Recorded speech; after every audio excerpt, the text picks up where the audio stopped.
트럼프 지지율이 올라가서 또 비트코인이 반등했대. 아, 그건 무슨 분석이야. 비트코인 살짝 오르면은 트럼프 지지율이 올라가고 비트코인 가격이 올라? 그건 무슨 분석이야. 제발. 그럼 해리스 다시 올라가면 비트코인 떨어지겠네? 눈에 보이는 대로 믿지 마세요. 자, 골드만삭스 미국 경기 침체 확률 25에서 20%로 하락했다. 뭐 최근에 발표되는 미국의 경기 지표들 굉장히 좋죠. 그래서 하락 확률을 낮췄습니다. 근데 이게 낮췄다 그래서 뭐 경기 침체 안 들어간다 그렇게 판단하시면 안 돼요. 요거 언제든지 30% 40%또 올릴 수도 있습니다. 만약에 9월 6일 날 미국의 실업률이랑 고용 지표가 안 좋게 나왔다 그러면 요거 30% 40% 올라갈 겁니다. 그래서 뭔 얘기 또 할 거냐면은 9월 잭슨홀 미팅에서 50bp 금리 인하 할 거래. 그런 얘기들 할 거예요. 언제든지 바뀔 수 있기 때문에 이런 기사들, 이런 지표들 유의미하게 받아들이지 말자는 거. 지금 경기 지표가 어떻게 나오느냐 그것만 우리가 보시면 됩니다. 아, 긍정적으로 경기 지표가 발표되고 있구나. 괜찮다는 얘기구나 라고 생각하시면 됩니다. 자, 스웨덴 중앙은행 금리 25bp 인하, 연내 2회에서 3회 인하 시작. 선진국들이 하나둘씩 금리를 내리기 시작을 했습니다. 스웨덴도 내렸고요. 3.75%, 3.5%. 스웨덴이야 역사적으로 괜찮죠, 얘네들. 스웨덴이 좀 누구랑 비슷하냐면 우리 한국이랑 살짝 좀 비슷해요.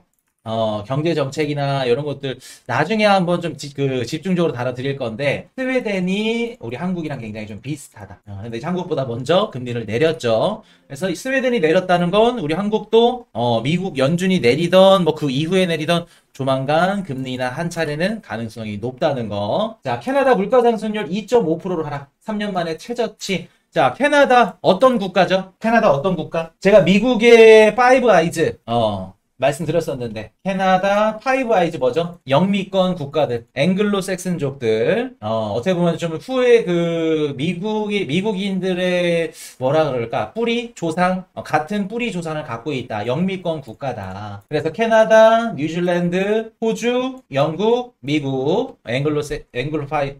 앵글로색슨족, 그래서 이글5라 그러죠. 그 중에 캐나다. 자, 캐나다가 중요한 게 뭐냐? 캐나다가 물가가 떨어졌어. 이게 뭐가 중요할까? 보통 캐나다가 금리를 내리고 물가가 떨어졌다 그러면 작은 미국으로 보시면 됩니다. 물론 무조건 100% 그렇게 보시면 안 되겠지만 정책이나 아니면은 뭐 금융정책 아니면 재정정책 이런 것들을 캐나다에서 먼저 적용한 뒤 그 다음에 미국에서 수정이라던가 이런 것들을 보완한 다음에 재정이나 이런 그 정책들이 바로 실행이 되죠. 예를 들어서 뭐 솔라나 현물 ETF가 캐나다에서 터졌대. 승인이 됐대. 그러면 미국에서도 승인될 가능성이 높다고 보시면 됩니다. 정책이나 이런 뭐 금융정책, 이런 재정정책들. 그렇기 때문에 캐나다에서 물가가 떨어졌다. 3년 만에 최저치다. 그러면 미국도 앞으로 발표되는 물가는 점점 떨어지는 소폭 하락되는 방향으로 가겠구나. 그렇게 보시면 되겠습니다. 그래서 캐나다 물가 떨어졌고 뭐 금리를 뭐 내렸고 이러한 지표들이 미국 지표들한테도 굉장히 중요하다는 거. 자, 미국 일자리 증가. 애초보다 부진할 듯 금리 인하 실기론 재부각 우려. 자, 지금 보시면은 오늘 아마 미국 시간으로 오후 10시인가 오전 10시인가 그럴 겁니다. 10시에 발표가 되는데 뭐가 발표되냐? 어떻게 보면 오늘 미국 주식이나 코인 시장의 변동성이 가장 큰 지표가 될 것 같아요. 민주당 전당대회보다 더 변동성이 더 큰 지표가 뭐냐면 노동통계국 BLS라고 얘네들이 비농업 고용 데이터를 발표를 합니다. 그래서 작년도 4월부터 올해 3월, 이거 이제 1년 가까이, 예를 들어서 이제 비농업 고용 지표 우리 일주일마다 발표되죠. 실업자, 뭐 실업수당, 비농업 고용 지표, 그런 것들을 어떤 기준에서, 벤치마크 그 기준점이 뭐냐, 그 부분들을 발표를 하는 겁니다. 오늘. 작년도 거. 그래서 벤치마크 개정이 이제 그런 부분들을 이제 발표를 할 건데, 지금 월가 예상은 그동안 우리가 비농업 고용 지표나 이런 봤던 고용 지표들이 워낙 낙관적이었다. 긍정적이었다. 그러면 고용 수치를 하향 조정할 수 있겠죠. 벤치마크 개정하면서. 그래서 만약에 뭐 100만 건 이상이다. 뭐 수백만 건 하향 조정을 했다. 그러면 우리가 그동안 1년 동안 봐왔던 이런 미국의 고용 지표들은 너무 부풀려서 좋게 나왔다고 받아들이기 때문에 시장에서는 많이 대량 수정이 들어간다. 하향 조정이 많이 들어간다. 그러면 뭐라고 생각할 수 있을까? 우리가 알고 있었던 미국의 고용 지표가 생각보다 나빴네. 안 좋았네. 얼마 전에 일어났던 경기 침체 우려가 다시 시장에 나올 수도 있는 이런 가능성이 있습니다. 오늘 새벽에. 그렇기 때문에 미국 증시나 우리 코인 시장에 영향을 줄 수 있을 거고. 자, 요거 얘기하기 전에, 자, 샘플한 뭐 연총재도 얘기를 하고 있고, 미셸 보우만이라고, 매파입니다. 연준 이사들 중에. 매파 미셸 보우먼 이사가 무슨 얘기를 하냐면은, 작년에 고용 건수가 가장되었을 수 있어요. 그러나, 이렇게 지금 실업률이 상승하고 있는 요 시장은, 노동시장이 냉각하고 있는 것일 뿐이지, 그게 과장됐을 가능성이 존재합니다. 라는 얘기를 합니다. 이건 무슨 의미를 뜻하는 걸까? 연준 이사, 미셸 보우먼 이사가 무슨 얘기를 하고 싶은 걸까?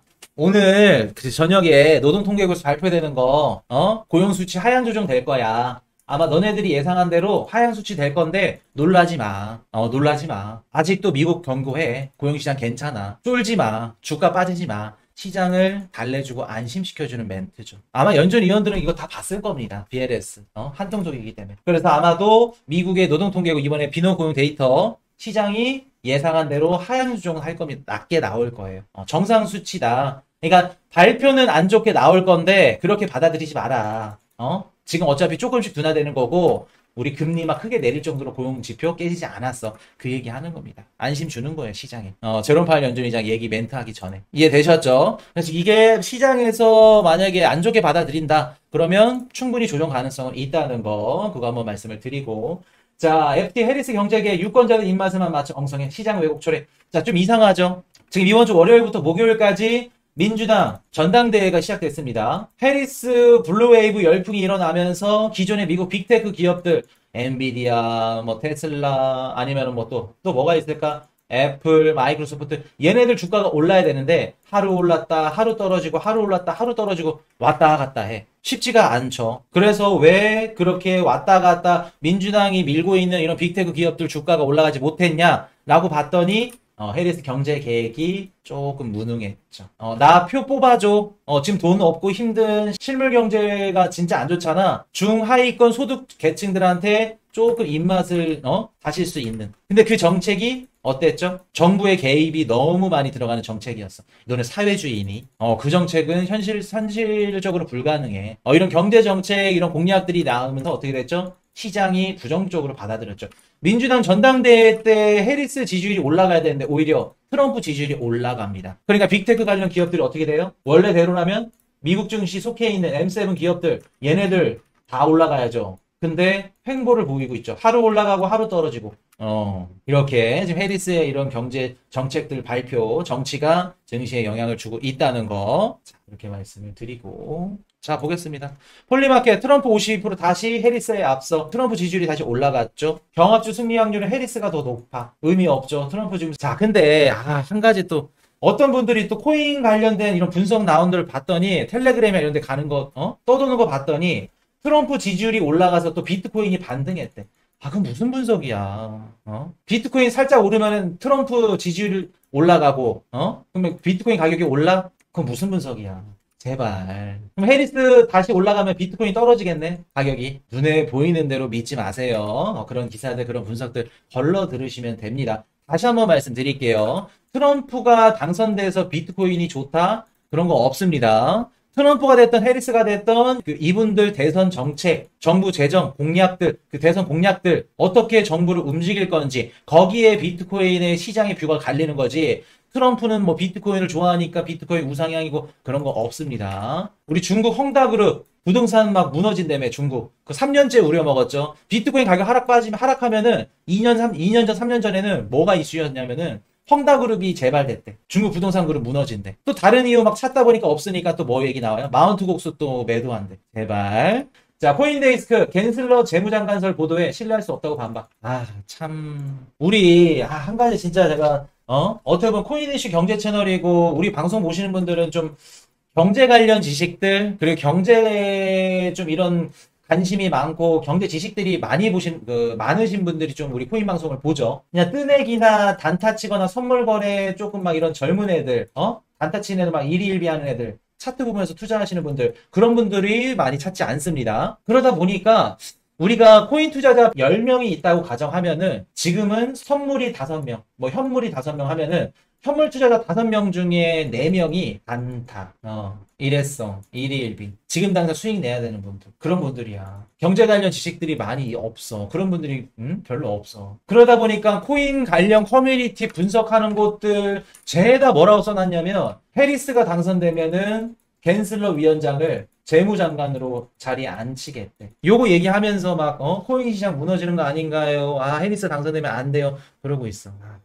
자, 한번 볼게요. 이거 기사. 우리가 한번 분석 한번 해봅시다. 진짜 실제로 갠슬러 위원장을 재무장관에 앉히겠대. 지금 발표를 할까? 응? 안 그래도 경합주에서 크립토 표심을 가져와야지 트럼프를 이기는 판인데 요거 딱 터트리면서 게리 갠슬 안 그래도 욕먹는 건 누구나 뻔히 아는데 요거 기사를 낼까? 아니면 공화당 측에서 이런 기사를 내므로써 크립토 유권자들을 트럼프의 표심으로 돌리는 돈 주고 그런 기사를 쓸까? 여러분들은 전자가 맞다 생각하세요? 후자가 맞다 생각하세요? 응? 민주당에 이거 진짜 얘기한 거 이렇게 유출이 된 걸까? 아니 공화당이 쓴 걸까? 나 같은 공화당이 썼지.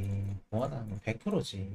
밑보에서 좋을 게 뭐가 있어? 지금 해리스 이런 뭐 대선 캠프도 그렇고 얘네들 정권에서 지금 현재 집권당 입장에서는 그냥 무응답. 그냥 아무런 대답 안 하는 게 가장 좋은 겁니다. 라고 얘기를 하는 겁니다. 크립토가 안 좋습니다. 아무리 제가 목에 칼이 들어오더라도 크립토 죽일 겁니다. 해리스가 그런 얘기 하나요? 안 하나요?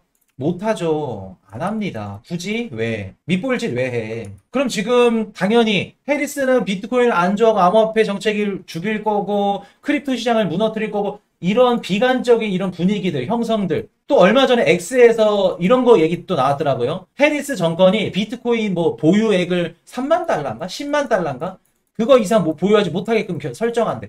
미쳤다고 그거를 해. 그래서 그거 X 밑에다가 그거는 내 생각입니다. 그런 것들 막 기사 퍼나르면서 이거 어떻게 하죠? 이렇게 될 수 있나요? 막 걱정하고 해리스는 물러서야 됩니다. 여러분들은 제발 좀 우리 최소한 코인이슈 방송 보신 분들은 웬만한 경제 방송 하시는 분들, 방송하시는 분들보다 뛰어나잖아. 거기에 휘둘리지 맙시다, 우리. 네? 아무리 휘둘리지 맙시다. 아무리 뭐 미국 정치가 중요한다 한들 해리스가 좋고 트럼프가 좋고 이런 거 편가르게 하지 맙시다. 우리는 해리스의 대선 정책이 우리 코인 시장에 긍정적이야? 오케이, 해리스 밀어. 트럼프 대선 정책이 우리한테 좋아? 오케이, 미는 겁니다. 이해되셨죠? 이런 정치적인 이런 찌라시들에 왔다 갔다 휘둘리지 말자는 거. 자, 국제상품 시장에서 금, 코코아, 커피 급등하고 철강석, 밀, 콩 내려. 자, 보겠습니다. 지금 원자재 가격들이 왔다 갔다 힘들죠. 저번 시간에 이제 방송에서 어떤 분이 말씀하셨었죠. 제가 이제 내년에 경기 침체가 만약 온다고 하면은 원자재 가격 요거 뷰가 안 좋을 거다라고 말씀을 드렸는데, 그럼 코인이슈님 원자재는 금이랑 은도 속하는데 금이랑 은도 안 좋나요? 금이랑 은은 다르다라고 말씀을 드렸었죠. 금이랑 은은 안전자산 수요로도 들어갈 수 있기 때문에 얘네는 별개로 보셔야 된다는 거.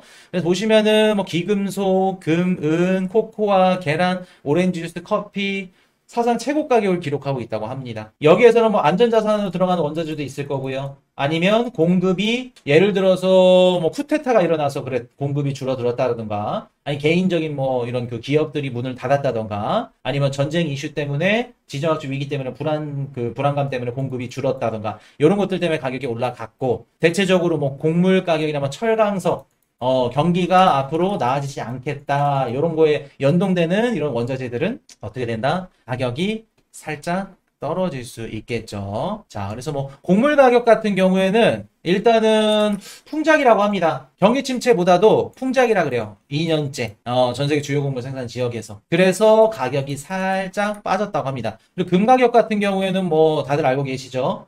경기 침체 이런 가능성들, 안전자산 수요 상승. 그리고 금 가격이 오른 이유 중에 하나가 또 봤더니 지금 전 세계 중앙은행들이 사고 있는 금, 매집하고 있는 금이 줄어들기 시작했습니다. 왜? 중앙은행들도 무지성으로 금을 매입하는 게 아니라 요거 일정 수준 쟤네들이 그 기준점이 있어요. 얼마 이상까지는 살게. 그 금액에 지금 도달을 했죠. 이미 최고점을 넘었어, 금은. 그럼 지금 금 가격이 비싸니까 살짝 떨어질 때까지 다시 참았다가 매집을 하는 그런 방식으로 가야겠죠. 금 가격이 높아짐에 따라 중앙은행들의 금 매집은 줄고 있고, 그러면 금 가격이 최근에 왜 올랐냐? 왜 올랐을까? 왜 올랐을까? 금 ETF에 자금이 유입되기 시작했습니다. 코인이슈님, 금 ETF에 자금이 왜 유입됐나요? 연준이 9월달에 뭐를 한다 그러죠? 연준이 9월달에 뭐를 한대? 잭슨홀 미팅에서 금리를 내린다고 얘기를 하죠. 자, 금리가 내려가면 금 가격은 어떻게 돼요? 올라가죠. 금리가 올라가면 자연스럽게 금 가격은 내려갑니다. 은행에서 5%, 6% 이자 주는데 굳이 금 들고 있을 필요 있다, 없다? 없다. 장기 국채 5%, 6% 주는데 굳이 금 갖고 있을 필요 없겠죠. 10년물, 20년물 갖고 있으면 차라리 그게 더 이득일 수 있겠죠. 근데 금리가 낮아져. 그 뜻은 금의 수요가 안전자산 수요가 올라가면 따로 올라감으로써 어떻게 된다? 금의 수요는 올라갈 수 있겠죠. 그래서 지금 금 ETF의 자금이 유입은 되고 있고 금의 전 세계 글로벌 중앙은행 매수세는 줄어들기 시작했다. 그래서 금 가격이 역대 최고치다. 제가 내년도까지 금 괜찮습니다. 포트폴리오에 금 넣으셔도 좋아요 라고 말씀드렸던 거 기억하실 겁니다. 몇 달 전에.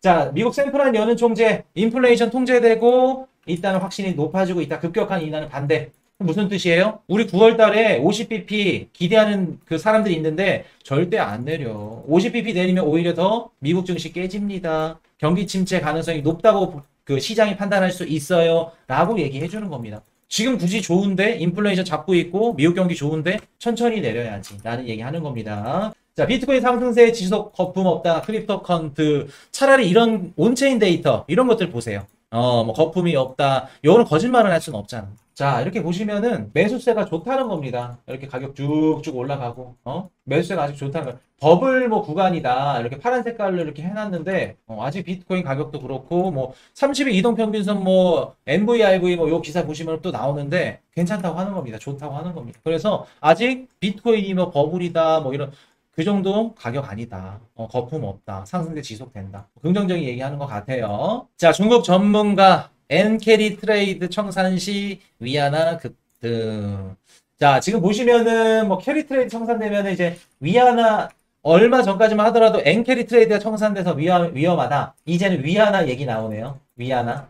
자, 볼게요. 위안화도 금리가 저렴했기 때문에 돈을 많이 빌렸습니다. 그러면 저렴한 위안화를 갖고 달러에 투자를 하는 건데 이게 만약에 위안화 금리가 올라가 위안화 가치가 올라가 그럼 어떻게 될까? 똑같이 엔캐리 트레이드 자금 청산 나는 것처럼 위안화 캐리 트레이드 자금이 청산 날 수 있겠죠. 근데 위안화 가치가 지금 폭발적으로 올라갈 수 있을까 없을까? 위안화 가치가. 지금 중국은 뭐 해야 돼요? 미국이 금리 내리면 얘네들도 같이 내려서 돈 풀어야 됩니다. 위안화 가치 올리면서 소비가 어떻게 된다? 급감한다. 이렇게 되면 그리고 수입 물가 올라간다. 이러면 중국한테 더 이상 안 좋아요.